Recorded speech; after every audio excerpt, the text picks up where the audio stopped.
Je jure devant le peuple burkinabé et sur mon honneur de préserver. Au moment où il prête serment ce 21 octobre 2022, de nombreux observateurs pariaient sans doute déjà que le nouveau chef de l'État burkinabé se perdrait très vite dans les labyrinthes des intrigues politico-militaires nationales aux tentacules complotistes occidentales. Mais le capitaine Ibrahim Traoré va se montrer plus coriace que prévu. Son premier chantier, c'est la guerre et pour la gagner, il faut des armes. Il met en place un ambitieux programme de réarmement de l'armée dépourvu à son arrivée. Les achats se multiplient, les livraisons s'enchaînent. L'organisation des troupes aussi est accélérée avec l'augmentation du nombre de birs, les redoutables bataillons d'intervention rapide.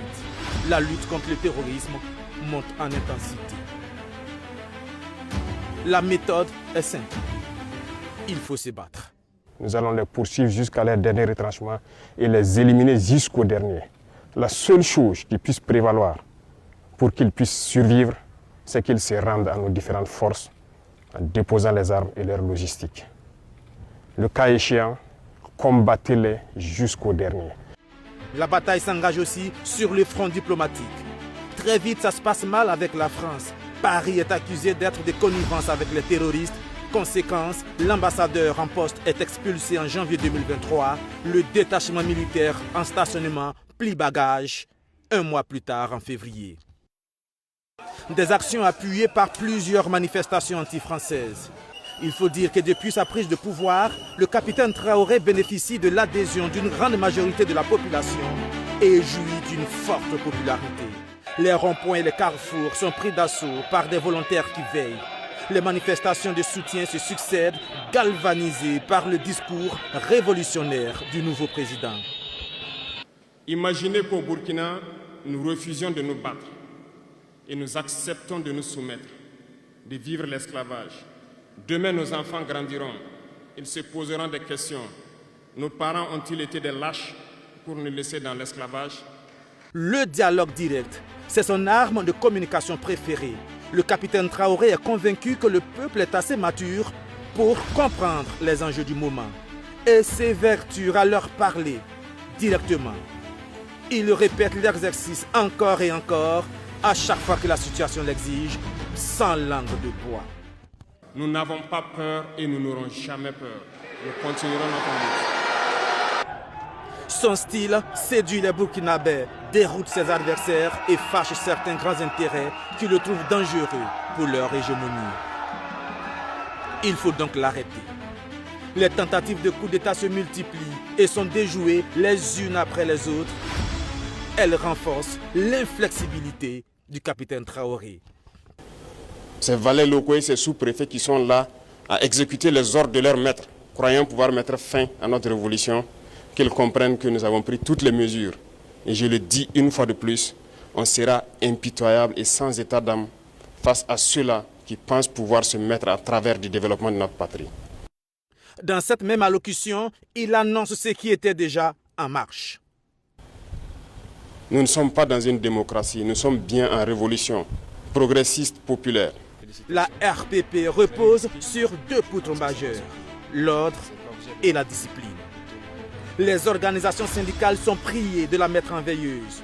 Plus de grèves intempestives, les combines politiciennes s'estompent, la brigade Laballe sillonne et sévit contre les incivismes de toutes les formes, les caniveaux sont vidés par les riverains, les emprises sur les voies publiques sont dégagées. Mais au-delà des actes, c'est la mentalité du peuple burkinabé que le président veut changer. L'immersion patriotique obligatoire pour les bacheliers, les brevetés et le camp de vacances face au Mebo sont annoncés mis à exécution. Les détracteurs de ces deux programmes murmurent, mais les résultats vont leur donner tort. Ce que j'ai appris sur le Burkina Faso, mon pays, c'est que on nous disait qu'est-ce que veut dire le patriotisme. Un patriote, c'est qui? Une personne patriote, c'est une personne qui défend son pays, qui est prête à tout pour son pays, qui veut le développement de son pays. Le patriotisme, poussé dans tous les secteurs, Outre le fonds de soutien patriotique régulièrement alimenté par les dons venus de partout, ce patriotisme atteint les sommets avec l'initiative présidentielle face au Mebo. Particuliers, entreprises, associations se mobilisent pour apporter des centaines de tonnes de ciment, de sable, de gravier pour l'embellissement des villes burkinabées. L'adhésion est totale. Malgré la guerre, les investissements de développement sont là. Le chef de l'État contourne la sempiternelle lourdeur administrative et crée les initiatives présidentielles dans tous les secteurs. Agriculture, infrastructure, éducation, santé, développement communautaire et sport.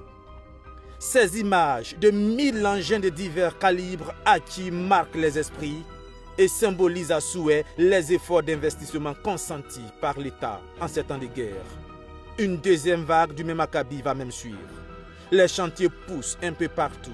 Les ministres et le Bureau national des grands travaux font la police. Au 3e anniversaire de son arrivée à la tête du Burkina Faso, l'un des bilans les plus attendus est celui de la lutte antiterroriste. Les chiffres sont parlants. D'environ 40% du territoire seulement contrôlé par les FDS en 2022, on est passé à près de 72% en 2025, selon les dernières statistiques. 3 ans après sa prise de pouvoir, le chef de l'État semble être un homme pressé. Le retard entre l'Afrique et le reste du monde est abyssal, dit-il. Il faut aller vite. Fini l'immobilisme et les fameux états généraux budgétivores à souhait et d'une inefficacité effarante. Maintenant, c'est le mouvement. Et la philosophie du capitaine Ibrahim Traoré est très claire. Vous vous mettez dans le mouvement ou vous vous mettez de côté. Si vous vous mettez en travers, le mouvement